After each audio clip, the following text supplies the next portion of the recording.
Hello and welcome to this week's episode of Sales Success with Lixxy, where we're passionate about helping you transform the sales in your business so you can earn more and stress less. Today we're going to be joined by Max Sheffield, who has been telling stories that capture attention since 2018. As the founder of Max Wild Stories, they create evocative brand narratives for those that are transforming their lives and communities. So today we are going to be talking all about the power of sharing your story in your business and how it can grow your business for you. So let's get into it. Max, could you tell us a little bit about who you are and what you do? Sure. So my name is Max Sheffield. My pronouns are they and them. I'm the founder of Max Wild Stories, and I tell stories. I create marketing that makes clients feel seen, not sold to. And I do this through like content marketing management, through brand storytelling, through copywriting, through all of the ways that we engage and tell stories. I also write some fiction. Um, and so that's kind of what my business is about. But I really came to appreciate storytelling through my own journey, through burnout, through with my gender identity, having some trauma in my, past. So I don't know if you want me to go through that aspect right now or if you just we want to segue, but Yeah, thank there's you. We'll definitely come on to that. I'd love to start with your opinion on why you think sharing your story as a business owner is important. so I've been thinking about that quite a lot recently, especially in this beginning of the year as we're kind of thinking through clarity and thinking through, what direction we want to go.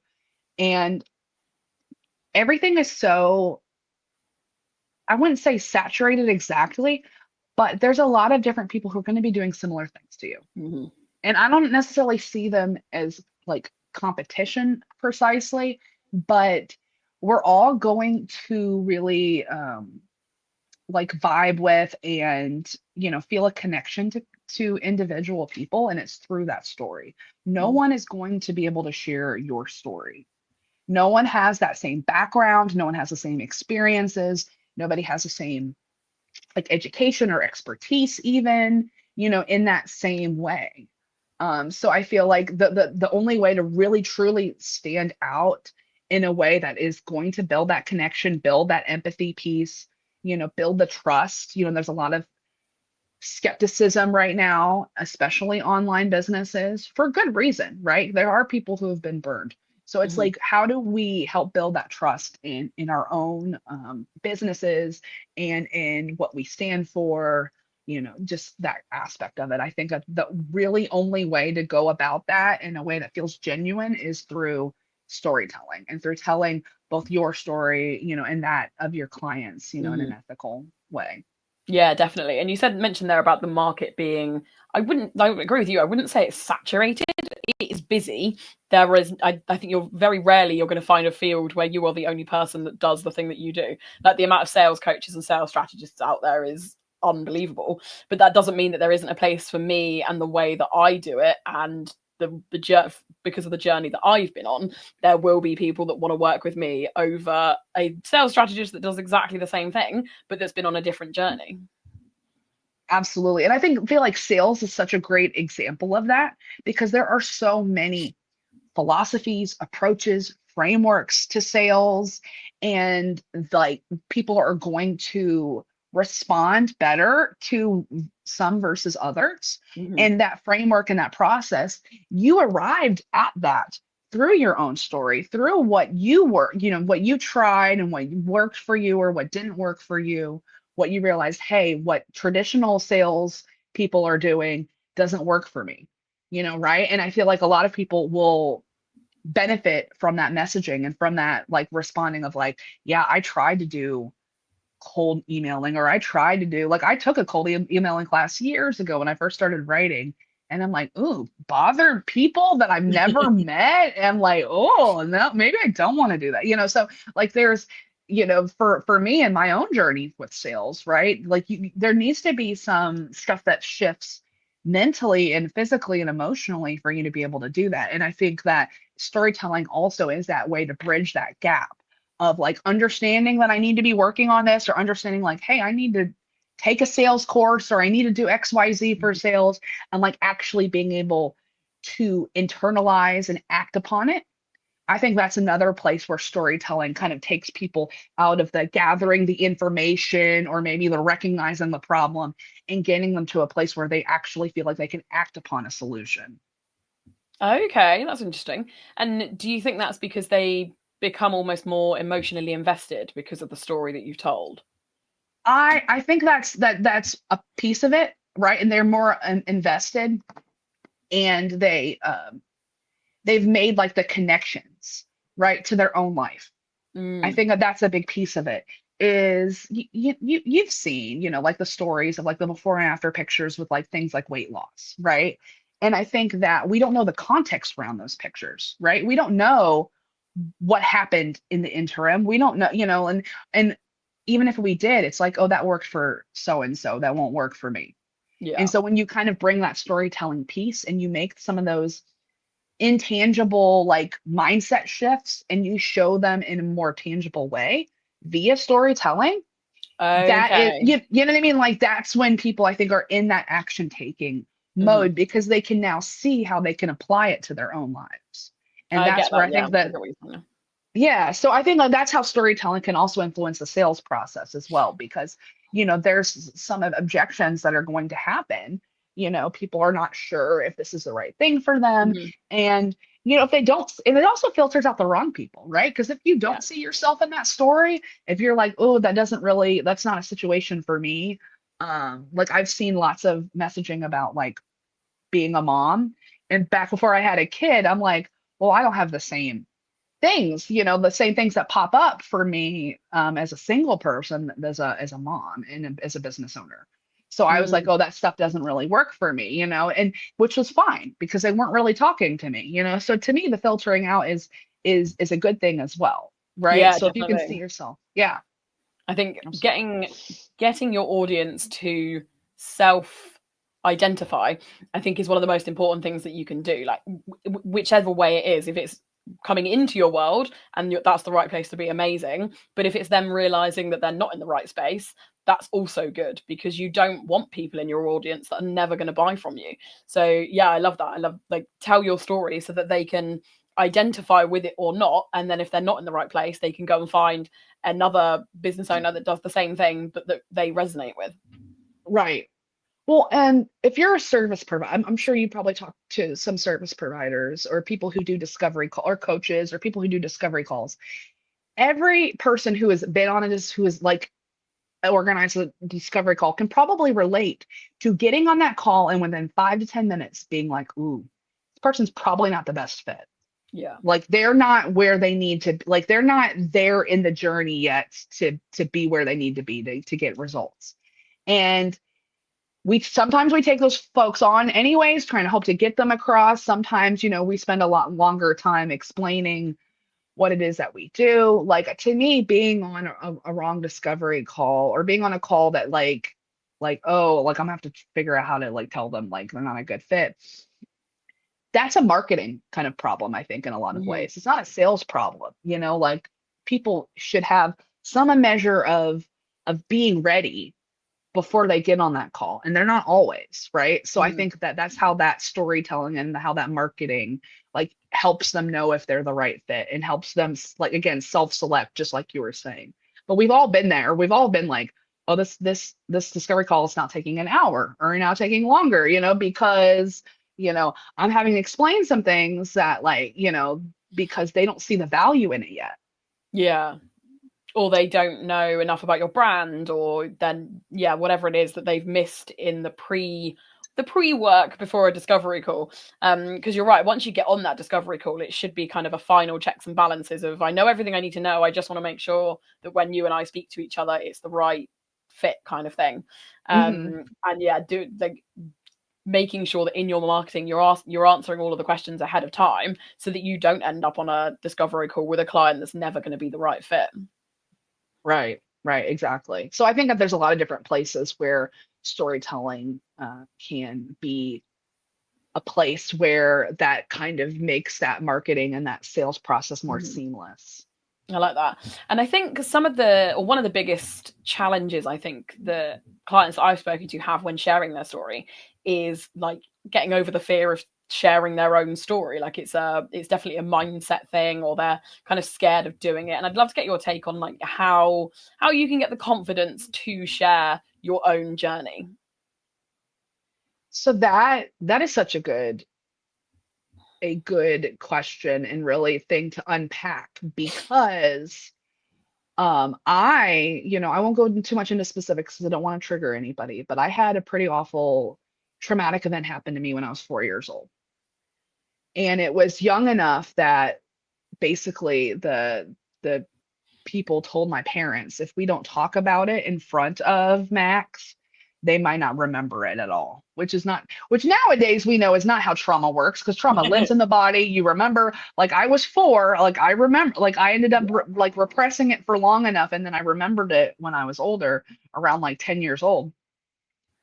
But like so much of the messaging we have, I think, and this is socially, this is maybe like in my family was definitely the case of we don't talk about the hard stuff. We don't talk about the uncomfortable stuff. We don't talk about those type of things. We just Mm-hmm. pretend like it didn't happen. And I feel like a lot of folks who maybe have that trepidation, they may need to process that with a professional of like, was this some messaging that maybe you, whether you have trauma or not, like, did your family feel comfortable talking about some of these things? Did you even feel comfortable telling your parents things when you were growing up? And I think that part of it, I've never really talked about this actually, but in this way, because I think that is part of that unpacking of there's some family stuff going on, or there might be some social stuff that we need to unlearn to be ready to share. But every time for me, like I've had mental like depression and mental illness for a long time, obviously some of that because of trauma. And it was only when I would read stories from other people, nonfiction, or I would hear other people share. I really loved growing up as a teenager, Chicken Soup for the Soul, for like the teenager soul, because it was teenagers telling their stories. And specifically some of the ones that were about like trauma or tough things. The more we share with others, it lifts burdens off of ourselves, Yeah. but it also gives permission for others to do the same thing. It gives permission for others to share their stories. How many times have people come up to authors after a book and like, hey, your book was what helped me like leave an abusive relationship, or your Yeah. book helped XYZ. Like, so you have to not think about it just about yourself. You have to think about, how is this going to help other people? How is this going to inspire people to keep going? Because Yeah. you're still here, I'm still here, right? So the someone who's in the thick of it needs to see that. They need to see that light at the end of the tunnel. They need to see that the journey can keep going for them. And I think that is so powerful. That goes beyond marketing, that goes beyond, you know, business, that goes beyond everything. Like that's why I think we are all here. We are all here to inspire each other, Mm-hmm. to cultivate that purpose for ourselves, to cultivate happiness, and to build that community. And we don't build that community by keeping everything to ourselves. Yeah. We build that community by sharing. Absolutely. And I love the point there of like you owe it to the people that are still going through it to share your story so that they can see the light at the end.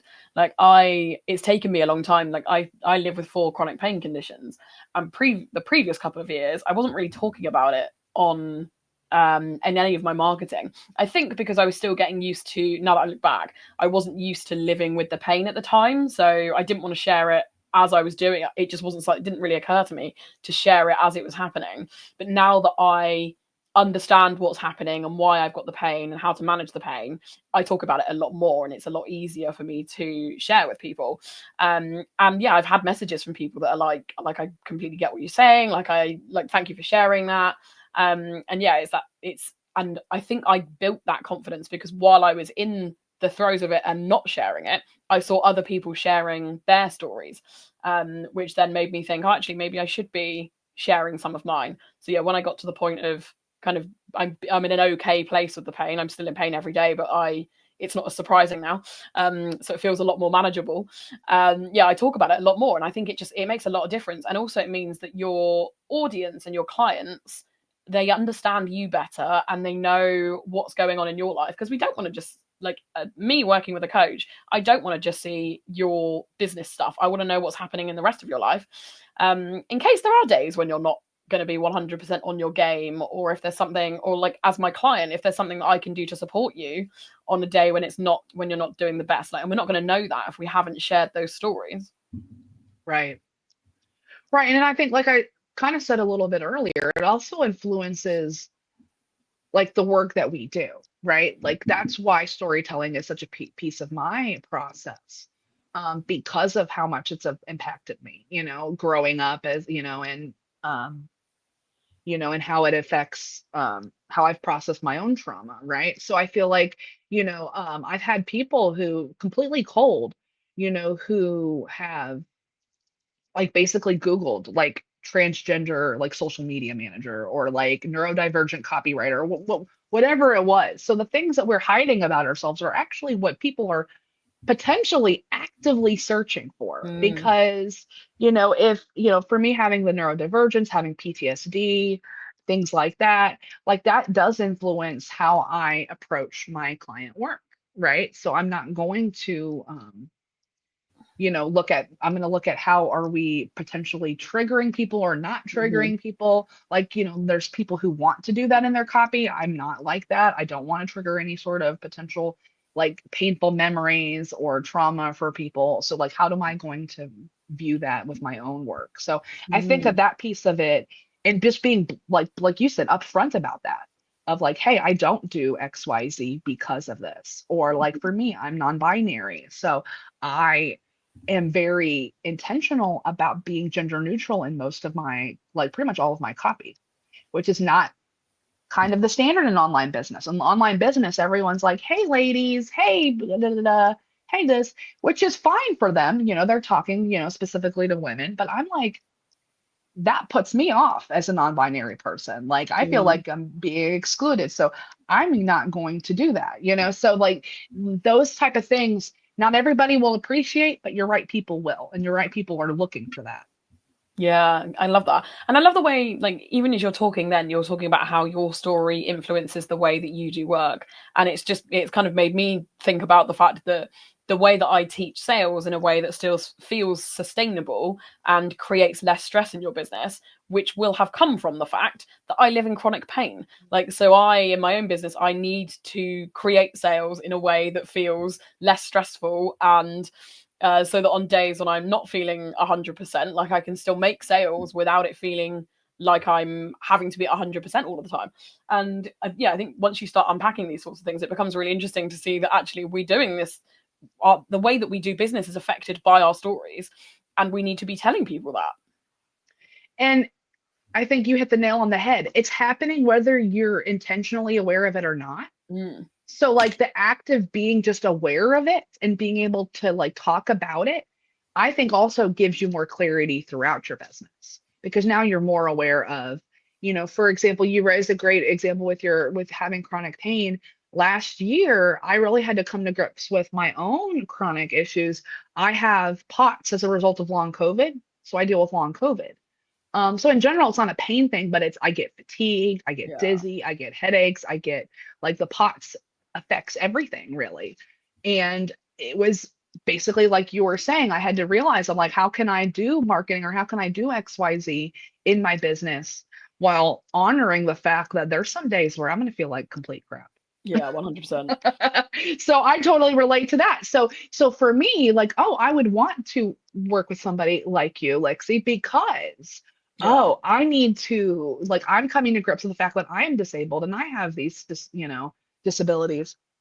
How can I still grow my business? Because most of the messaging out there assumes you're able-bodied, right? Like Mhm. the be everywhere, post every day, post reels every day, XYZ. Like that's never going to be part of my messaging as a marketer because I don't do that. I don't have time for Yeah, that. absolutely. So it's kind of like, so I'm gonna find that person that is speaking directly to me or speaking to the challenges that I'm dealing with, Mm. So like, so that's such a good point. And I Yeah, think that, definitely. And I'd love to get your opinion on how to share your story. Like, do I just go and do an Instagram post now that says I live with chronic pain and it's what I've been dealing with for the last 6 years? Like, what's the because I can do that once, but I'm not going to do that every day. So how do we kind of incorporate it into our everyday marketing? So it's a really good, we could do I could probably do a whole thing on this. But I think that there's two ways, right? You're right. Part of that is just daily, or not daily, but like showing, hey, this is part of my story. But I think the biggest piece that can really help with your storytelling is understanding that overall brand narrative of like, here is both for myself and for clients. Here's where the challenges are. Here's the challenges that I have or went through. Here's the ones that are currently going through with my clients. Speaking to that, speaking to how those challenges maybe show up for you even now, right? Like if you're having not a great like, or like last week I couldn't post because I had a flare. Mm. I've done that before on LinkedIn. Like I went dark on LinkedIn for like 2 or 3 weeks, and I flat out told them, I was like, I'm gonna be honest, I actually passed out unconscious in front of my kid's school because of a POTS episode. Oh, It was bad. Like, and I was literally down for the count for weeks.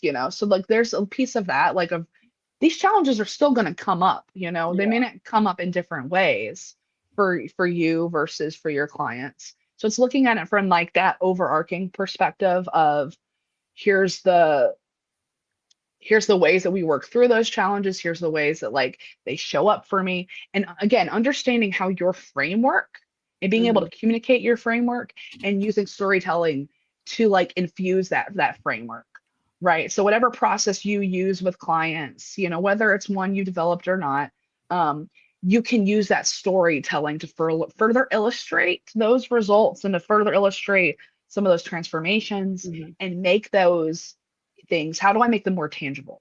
Why does this matter? What's at stake for people? So there's a lot of different ways to kind of parse through that, um, from both the macro sense of it influencing your marketing strategy and then also teasing it out in individual content. So to me, it has to come a little bit from both the macro and the micro side of things. Yeah, I think that's great. And it comes back to, I was speaking to a social media manager once who said that every conversation that you have about your business should become a piece of content. And it's that kind of, it's on that kind of vein, I think, that we're talking about here. Like, if something happens in or around your business, whether it's positive or negative, talk about it, because that's what your clients and your potential clients want to hear about. So if you have a conversation with somebody that doesn't go very well, like, talk about it so that people know that not every conversation that you have in your business is positive, because unfortunately they're not all positive. Or if you have a win or a client has a win, like, make sure you explain like where the position they were in previously, where they're trying to get to, what happened, so that it becomes a lot more, it comes to life more and people can understand it better. Yeah, I think it's definitely important not to just show the highlights. I think Mm. I absolutely agree with that. Like, that's why I'm like, hey, I had a bad health scare. You know what I mean? And that just disrupted, like, that really disrupted that whole quarter almost, for me. And, and I had my kid had back-to-back surgeries at the end of last year. So like, it's like one of those things of like, we don't exist in a vacuum. That's why I think a big piece Yeah. of what storytelling is helping to show. Like our businesses and our clients are not just, it's kind of like why I walked away, or probably why a lot of people walked away from corporate. Corporate world expects you to take all of the things about you, all your personal things, the fight you might have had with your spouse that morning, put it all on a shelf, leave it at the door, and then walk in as like a, robot automaton, customer service voice, customer service smile, and like just go on with your day. And like that in and of itself, especially if somebody who's neurodivergent, that will cause burnout, Yeah. right? And I think that's why, at least for me, I walked away from that. Um, but like in entrepreneurship, it's the opposite. If you tried, because we think that that's what we need to do to be successful, because that is what makes you successful in other parts of of like of the landscape, and being an Yeah. employee for someone else. But for yourself, you have to infuse those other aspects of yourself. Like, I'm not just a business owner, I am a parent of a kid with medical needs. I am, a chronic illness sufferer, disabled. I am non-binary. I am, non-binary in a country where they're actively erasing every instance or mention of my identity from the official records, like that's Mhm. literally happening right now. So to pretend like that's not happening, and to be like, oh, I'm just going to talk about business, I'm just going to talk about content and marketing, it's disingenuous a little bit, Mhm. it's not. And I think we can get that anywhere. If I want Mhm. that, I'll go to YouTube, or I'll go to a blog, or I'll go to HubSpot's blog, whatever it is. We're going to individuals and service providers and people like this because we need that unique voice Mhm. that you're bringing to it. Yeah. So I think that that is a part of that is like you have to kind of show each little aspect of yourself. And Mhm. there's parts I you can leave private, right? Like I think there's a balance there. There's not you don't have to put everything out there on the internet for people, right? Like to me, that's what I think people think of, it's an all or a nothing, right? Like I either tell them what I had for breakfast and this and that, and I'll tell them about like how I just broke up with my boy. Like you can decide for yourself your level of comfortability. Mhm. And I think that that part of it is like it's a slider, but Yeah. you can't go all the way one way, right? And I don't think it helps you to be all the way vulnerable with everything either. So it's just where is that middle point that you find that both your clients will respond to and that you're comfortable with? Yeah, definitely. And something you said just then made me think like if you're not sharing when things are tough or when things haven't gone exactly as planned, and you're only sharing the good stuff, that means that you've got to be like 100% happy all of the time, which is exhausting in itself. Like if you can only show up when you're at 100%, that means you're not going to be able to show up all the time, or you're going to have to pretend that you're at 100%, which like you said is it's not only is it disingenuous, it's also exhausting. Like having to be at 100% every day is impossible. And it's absolutely okay to not be at 100% every day. We want to make sure that we're sharing that portion of business life with our customers so that they also know that it's okay that we're not at 100% all of the time. So you saying that, I don't know if this is an experience that students in the UK have. So tell me if this is not one that you can relate to. But in like public school in the US, you can tell when teachers are like are not having a great day when they wheel out the TV Oh, and they put on 100%. the movie, or they put on the Bill Yeah. Nye, You're like, I do or not want to talk to you today. right, like I can't right now. And I mean, hey, that's valid, right? Like, but like, what is that? What is like the wheeling out the TV equivalent for you in your business? Because like, I also believe firmly in like an evergreen back pocket type of content that can be storytelling, can be educational, can be bits and pieces of stuff you've already created. Like, I think that you're right. We can't assume that we're never going to be 100% all the time. But like, if teachers can do that, us business owners, like, what's our version of that? I love Like that. seriously. Good to know that's a global phenomenon as well of teachers doing that. But yeah, that's such a good point because, and also like give yourself permission to wheel out the TV when you need to. Like that's perfectly okay. But yeah, have things in your evergreen bank or whatever that means that you can still share stuff when you're not feeling great. And then you can kind of come back to it when you're feeling better. But yeah, I love that analogy. I think that's great. I feel like next time I do that, I'm gonna be transparent. I'm like, I'm guys, I'm wheeling out not the feeling it. TV. I'm not feeling it up to it. Here's the greatest hits from last year, or here's this from before. Like, just Such call a it good out like you idea. see it. Yeah, absolutely. And it just makes you feel more it makes you feel more human and it allows people to connect with you better because you're not pretending to be a robot that's happy 100% of the time.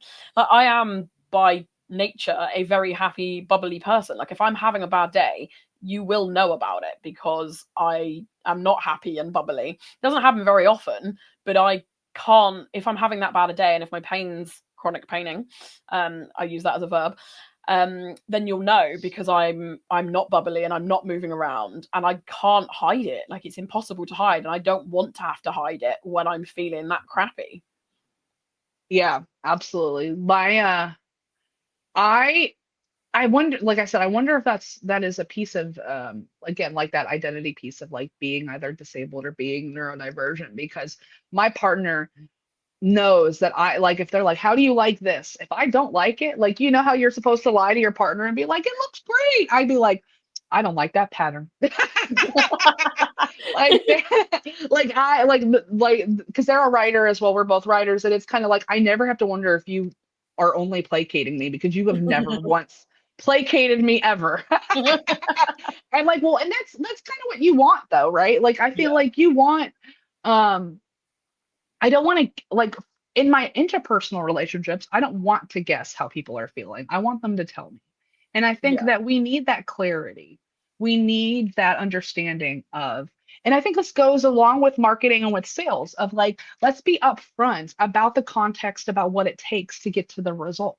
Because there's so many people who are just selling a result, right? Hmm. And they're not really giving you the full, this has happened to me. I've been burned with courses, communities, things like that, where they're like, you'll do XYZ. And they don't really tell you, yeah, but you already needed to have done these things over here first. And that's kind of why I started my own idea of let's work on the messaging, let's working on the storytelling, because then once you have that in place, then you can go make a podcast. Then you Hmm. can go do a YouTube channel. Then the where to show up is not um, as important as understanding what you're here to say and how Mm. you want to share it, and and what people want to hear from you specifically in your voice.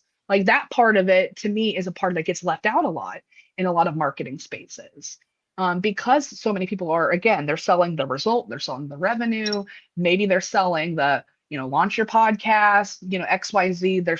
They're selling the where to show up, but they haven't figured out what you want to say or who you want to reach Hmm. out, like you haven't done that stuff beforehand. And I think that's a big piece of like that lack of context. For one, people wouldn't buy it then, right? Like that's part of it, right? But also it's like once you're in it, you feel like, oh man, I got kind of like blindsided because I should have done this before I joined this, and we don't want our people to feel that way. So to me, it's like it's also about just having the upfront of like, hey, this will take, like doing this is not going to get you this result without you doing this, without you Yeah. being consistent, without you doing XYZ. So I think of that as a piece of it of like showing the result, but also showing like the storytelling again of like this is what it took, and maybe that didn't it wasn't instantaneous. Maybe it took a few years, like let's also be realistic about timelines. Yeah. Um, For sure. Like it's not going to make you an overnight success because there is no such thing. Like overnight success takes years, which is always one of my favorite stories. But yeah, this reminded me of I joined a Instagram posting challenge. Let's call it this week. Shout out to Jess Bruno and the Content Club. And one of the things that she was asking us was like about like what have you done that you're proud of that you can share. And the thing that I shared was that I was earning multi six figures in corporate at 31, which I am very proud of. And then she was like, later on in the challenge, she was like, okay, cool. What is it that why would somebody want to come and work with you? And I was like, I was having a down day and I was like, I have no idea. And she was like, I'm sorry, what was it that you just told me that you were super proud of? And I was like, that I made six figures in corporate by 31. And she was like, that is your answer. And I was like, oh, it's as simple as that. Okay, great. And it's those things. I think we massively overcomplicate why yes, somebody would want to come and work with us. But like my experience in sales is why somebody would want to come and work with me because I've done this for so long.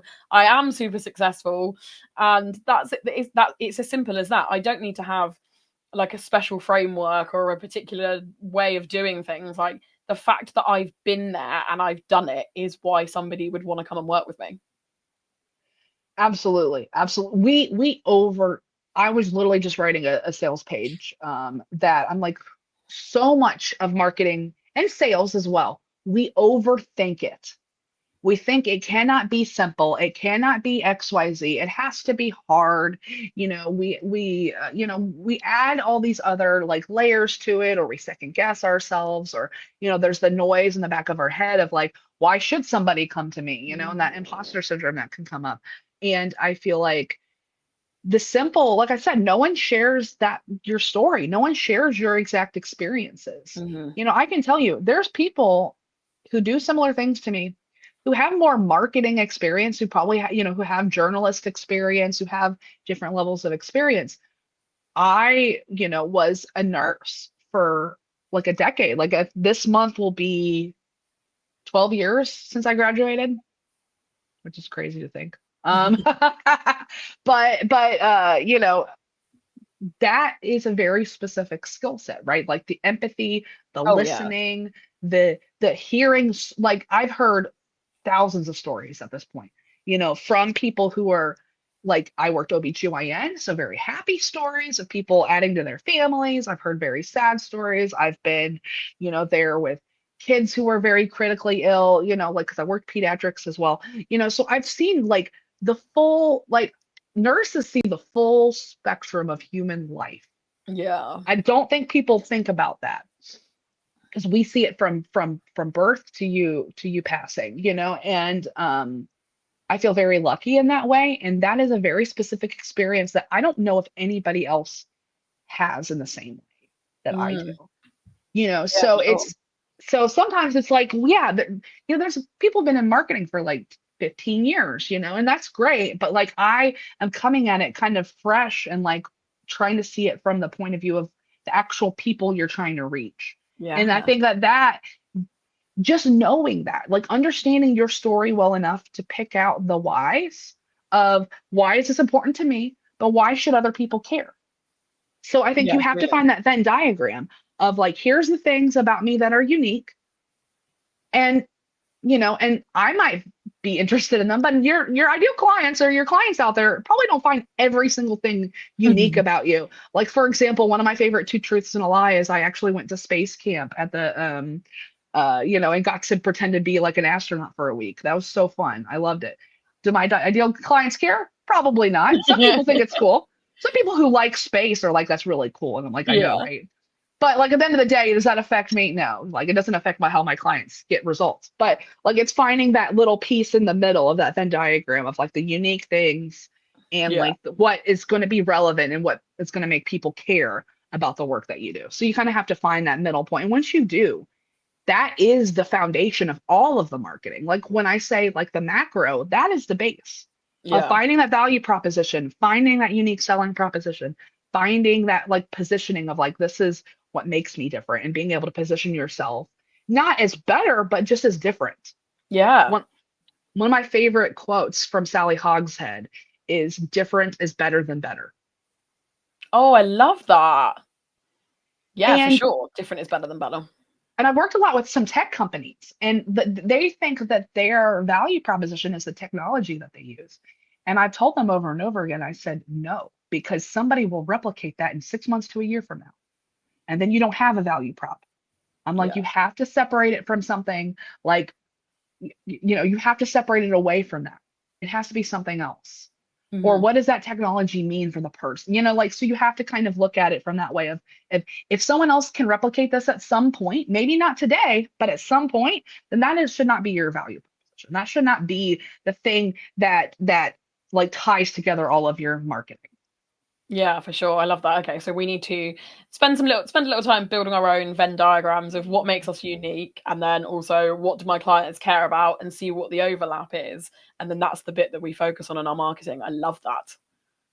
And the best way, this is very actionable, people can literally do this today, is to see the other part of the Venn diagram, look through your own testimonials, look through your own case studies. I do this all the time where I like literally take a highlighter and I start Hmm. highlighting the phrases that start to pop out because the people who have already chosen you, if you ask them, they will often tell you, this is why I chose you over somebody else. And Hmm. it's already there in your testimonials, or maybe you need to go out and ask some of those previous clients.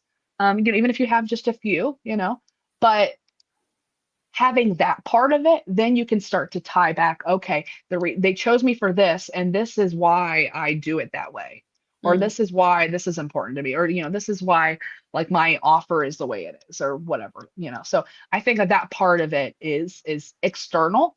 It's a Yeah. little bit internal work, and it's also external work of going out and like having to listen to other people. Yeah, definitely. Well, thank you so much for joining us. It's been lovely chatting to you. Yeah, no, this was great. I love this conversation. I never once mentioned a like pulling the TV out. I loved that. I'm That's like, going to be I'm my gonna use favorite that bit from again. this episode, I I'm think. Thank you for tuning in to today's episode. My three key takeaways from today. My first one would be to look at whether you share any of your story currently in your branding or your messaging or your marketing or anything that you're putting out into your business world? And if not, think about why you currently aren't sharing parts of your story, because they are really powerful and it helps our potential clients get to know us better. It helps them connect with us more and really turns clients into lifelong clients because they really get to know us and what we stand for. So yeah, have a little review of whether you're currently doing that, and if you're not doing it, what are the reasons that you're not doing it. My second takeaway would be to look at doing that Venn diagram that we talked about. So on one side, you've got all of the things that are about you. So this could be your personality traits, your things that you like or dislike, how you spend your time. And then on the other side, you've got the things that your clients care about. So your ideal client might like going to the same places that you go to, or they might like eating the same food, or getting up at the same time of day, whatever it is. Look at the second side as what your client wants, and then put the two together and see what overlaps, what's in the middle of the Venn diagram. And anything that overlaps is what you want to be talking about in your marketing, because that's what your ideal client is really going to resonate with. And then my third takeaway from today is going to be not to be scared to share the downside of being an entrepreneur. It's not all sunshine and rainbows all the time. We all know that. And sometimes it can be really helpful to hear somebody else talk about the fact that it's not great all of the time, and that it's okay that you've had an off day or that it's been a struggle. It's something that I've gotten used to doing now that I'm living with my chronic pain, and it's just so much easier being able to share the downs as well as the ups, and I don't have to be at 100% all of the time. And I would love that for you too. But thank you so much for tuning in. I will see you next time.